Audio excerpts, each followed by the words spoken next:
Okay, I was ever my car so at about Ghana Politics Avenue. So I was Yambunra a year yensum. Yadi can baby breaky at the Amamo say a year founding member of the MPP, Yahunya Hotamaklu at the Ensembi Ababetuja. Our President Mahama say a year sa Ex-Gratia Unchem Ebusia Assembly Akuffo Addo Ediaba eye former President Akuffo Addo abusuya osu edinense guniti se echese ne Ex-Gratia nensa intumi enkan na ketu akra nyede emba na wohwe echese de wa Akuffo Addo oya echese opa President Mahama achew se osre no na Ex-Gratia no omfa enyede emfa mano na we ena echese Ghana for ni bi echese Akuffo Addo oboni a obabedi sika mo be wiaye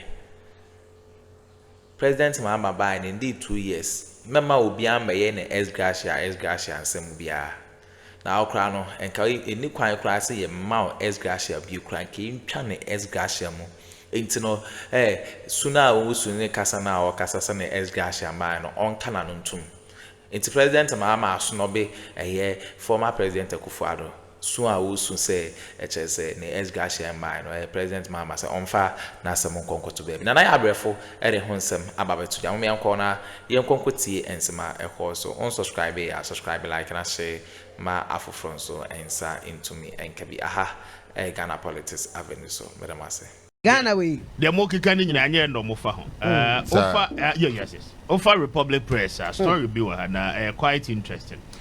Forcing drag to scratch over alleged discriminatory in Ex-Gratia payment. Kaya when we try and na do see eduanka na so no kra don kana no ntum Accra 21st December 2025 Finance Minister Dr. Kasol Atoba Forcing has been summoned to the Commission for Human Rights and Administrative Justice over alleged selective payment of Ex-Gratia benefits to members of parliament while excluding the officials from the executive branch. The complainant filed on 19 December 2025 by broadcast journalist Wilberforce Asari claims that Dr. Atoforsen, a sitting member of parliament, authorized payment to himself and fellow legislators, creating a conflict of interest discriminating against other arms of government. As the finance minister, the respondent exercised control over public funds by facilitating the payment of members of parliament while leaving other entitled constitutional office holders unpaid. He placed his personal interest above his public duty. The complainant states Article 284 of the 1992 Constitution, conflict of interest, as well as Article 1723 and 296A, alleging unfair and unreasonable administrative payment. Conflict of interest in the say. There's a 1 year go to the EP. No, on MP. Atoforsen in the last government no on MP. But Ex-Gratia utia mobia. There be on me but conflict of interest in a no side to the article as I support na me hu so. Atoforsen on MP. Last 4 years on MP. But in the current state no you minister. Minister say in the current member utia MP scar. Oh, na but me so utia MP scar. One no anya MP ana. No MP. And 200 MPs na aka ni nyina aka. No anya no one na. And no na conflict of interest in be man. Conflict of interest no the fact that we from the point no say exactly. Which one is a conflict of interest? I don't seem to understand. And he's fighting for who? The executive. Executive ni where? Na na the ministers. Ministers no. And now we man the economy atia. Ya who papa ya who Ex-Gratia say 1 year within 1 year wo mine emende 44 41 more 41 ebikura 38 no dem say na ohwe say the economy nkofo eka tia de ma omu Akroma amanfo ewuo man na so fa Akuffo tumi kwa demonstration constitutional Ghana onya constitution obi anya ne he constitutional requirement it is obi anya constitution go ya no e wan dey court no e wan dey court we ba for society on the court stretch or journalist onya di ma delegate Debbie oye adwuma wa asase Obiansuma Oh, you know, Oba for Sasari, what and you see, baby, I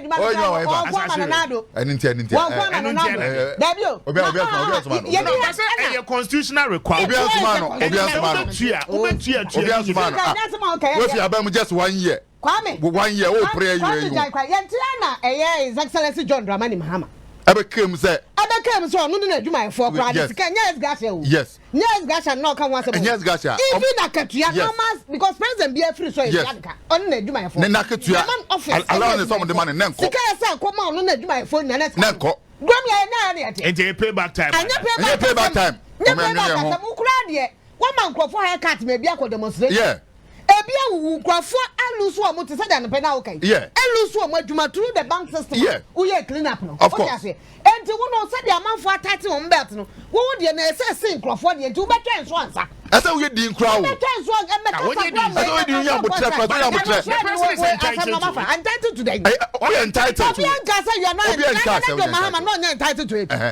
John Mahama no entitled to it. It took how long before Ex-Gratia? Ex-Gratia, I see it to your job. What you Ex-Gratia, Monsieur Tihani, you're trying to bring a as a man, okay. Who cried what Miss Woman for what to them? A beer would do no, your car's gas and a constitutional requirement. Constitutional requirement. Constitutional listing professors. Why do you pay some?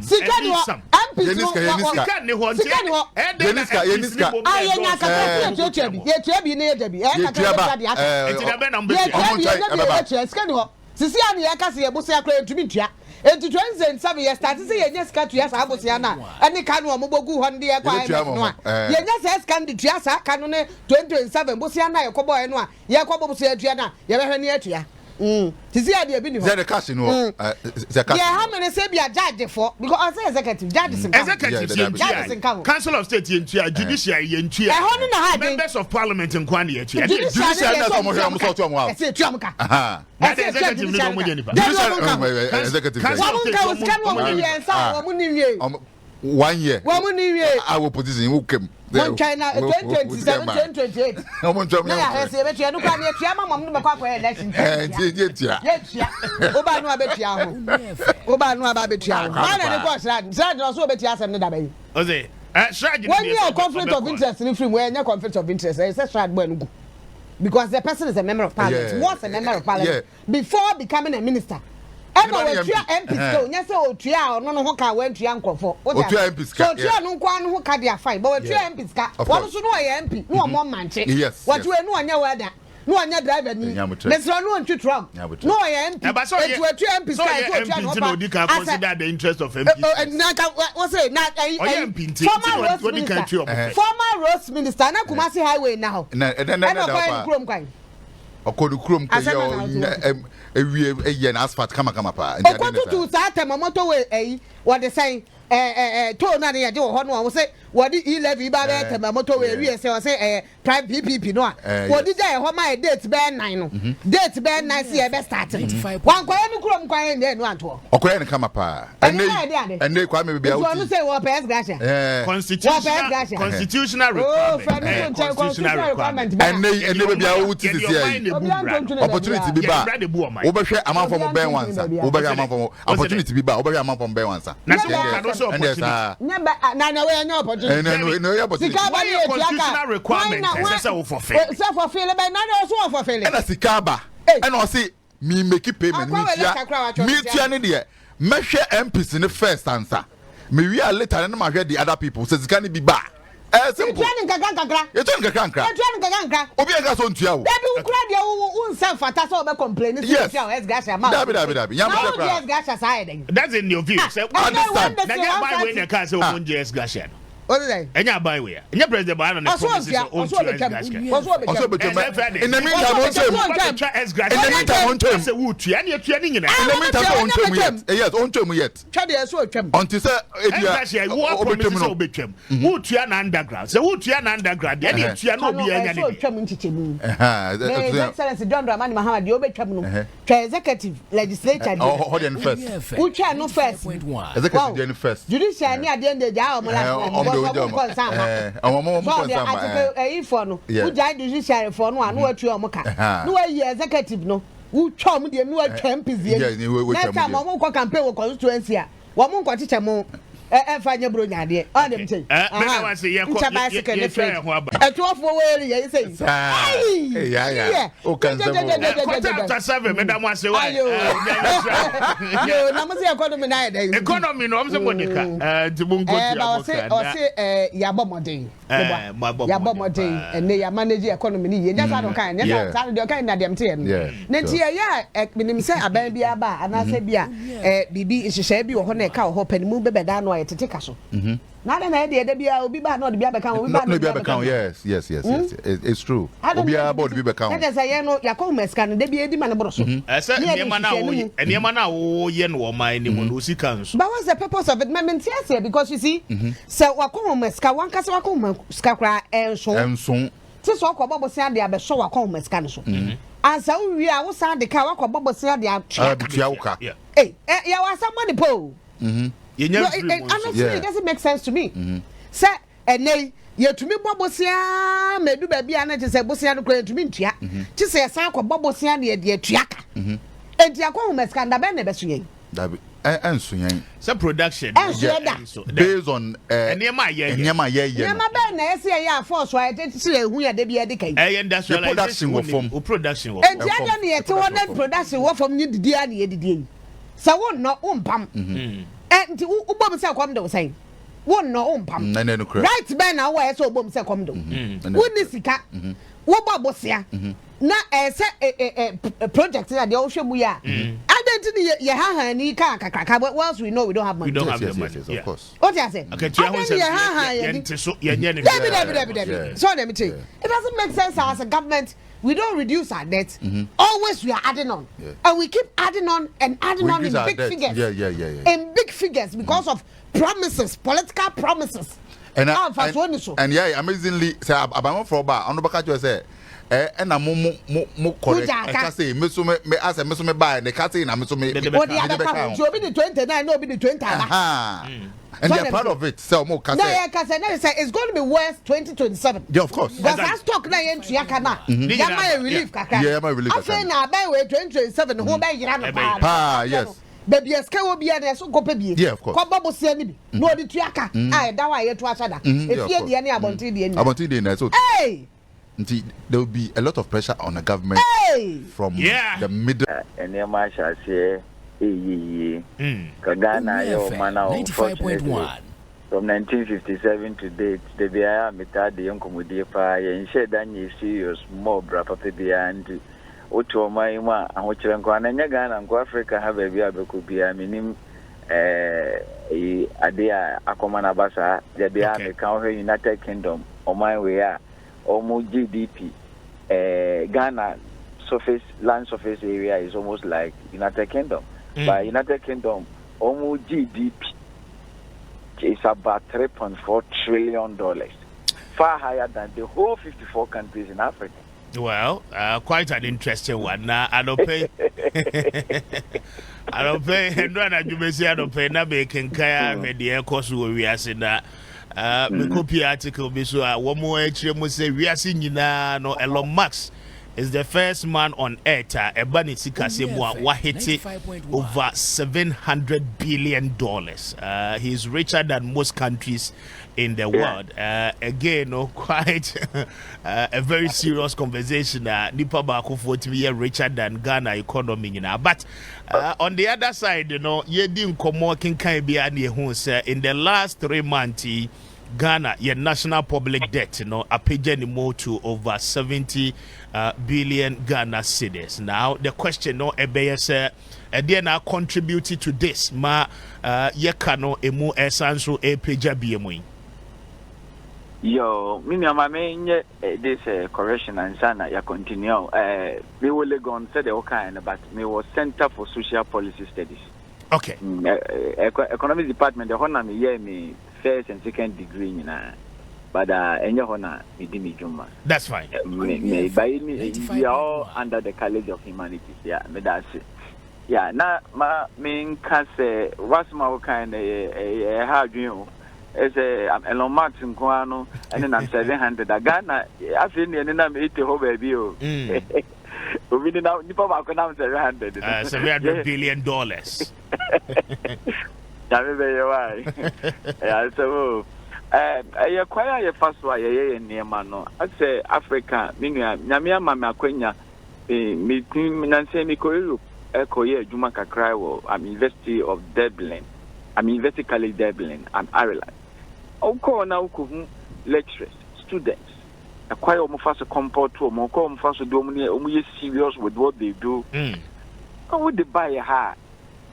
In fact, and some said that I said, me name said, it be a been a African folk. Democratic quite fast, you know. It be a yen, no.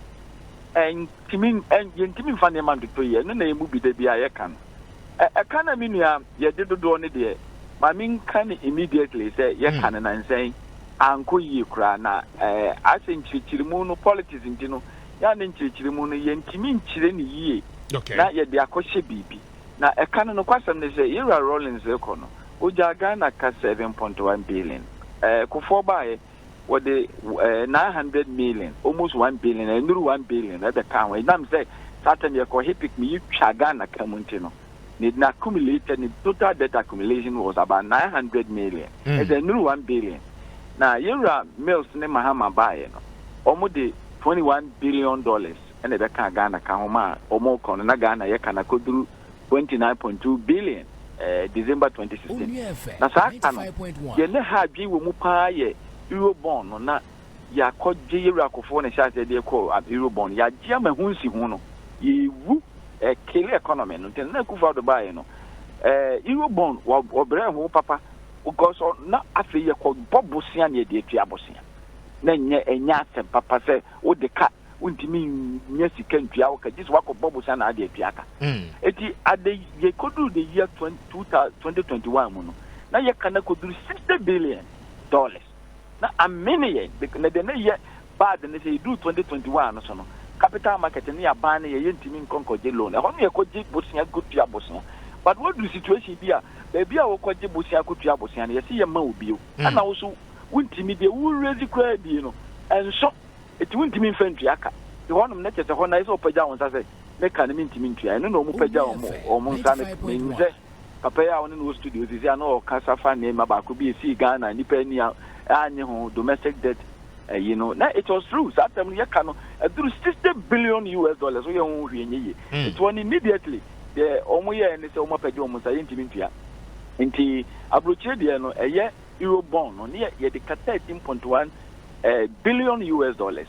Your cost a kind of Yata, Idian, your cost almost move 4.7 billion.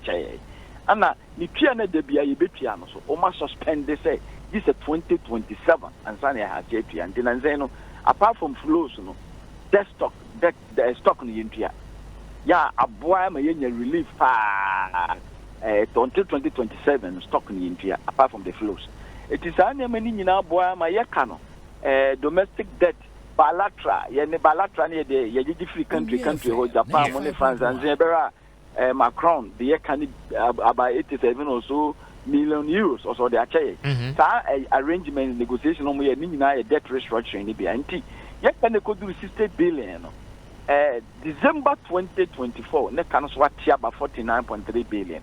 We're Ghana this year budget table 10 appendix 10A, table number appendix 10A. Answer my me now or debt or Ghana historical trend of Ghana debt. Now, ya obeunzi yakano esoti ba 49.3 billion at the end of December 2024. It is an Akuffo Addo at the 20 billion. You are John Dramani Mahama the 21 billion. They can 8 years. And Akuffo Addo so 8 years. Also the 20 billion. Now they can as a canon there's an Akuffo because an Akuffo Addo more abundant. Only they say you are John Dramani Mahama be book the cap for 21 billion that they are Ghana. And so also by also the 20 billion Abeka Ghana Kama Ghana Kana sorry if $29.2 billion it was 249.3 billion. Sana by also opposition also cancer now we no mobile na de ba ko aboa Ghana pa na saying they say nyame no kwara ni muni yentua stock no stock no so the doors is a wuntua or stock no the flows Ghana wutua that bed no kofo itiama Abusia ye bebo no bebrebe bi atua ka no ene enu ni ho na emom enam say ye revenues na ye jeje enso nti no ya ekoese esa aba no bobusia nti aba no bobusia pa na the Ghana for hwe ni obobusia through auction sales the friend of treasury bill it is na obi ko Ghana commercial bank ko bobusia eye of friend day waba aba bobusia nti almost every week aba auction a omu ejisika kese pa Bank of Ghana data na ejisika ketwa na eno na amaye ka no ekosoro na ade ba ku bi ye very ye nchirichiri mu say last year no osha ye call an IMF no mu say omo ma ye intervene market no with more than $80 million until last year November no mu say ye nya almost 9 billion and no mo lifted that ban no and the last year November now $1 was about 16 cities but December no abana no the gumu ema dollar ni nya hoden ba 14.7 omo be konene 14.7 and above we so buy no sa ban ni ho again Bank of Ghana nko be ko dwaso akọ pia ye ka no and ye can stock ni ntua ya suspend it to 2027 etema omo so nya ahoden the dollar ni be gumu pa ma nyame no para ni massive no performance there. I think this is the best I have seen so far over decades. I mean, fantastic. The city binya who dance on. Ama ye can so the ba would ye cano ba idima na eswati fi. What the make say ye cano na Akuffo Addo be kono jai $49.3 billion. $49.3 billion na dada ho esonte ya still akọ bia be ka ho. Na say kwa me he data no na awura 50 ma ye ko 60 e bia be ka ho ba. Ye ekosoro. Na emom so we convert eba cedis and now say at the beginning of the year now $1 almost 15 cedis now around June about 10 cedis in it who this can call dollar cedis man you cannot back from but me that the different exchange rate effect and not just what can back from because in dollar terms they are done that now and no ama edimu say June not $1 10 30 pesos and now me no can say $1 11 cedis 49 pesos interbank no. It is unnecessary there any in this term no that appreciation I must be no your debt no ekosoro I appreciate it. Let's say omo kanisa but omo kanisa na many omo ya adwin to some extent.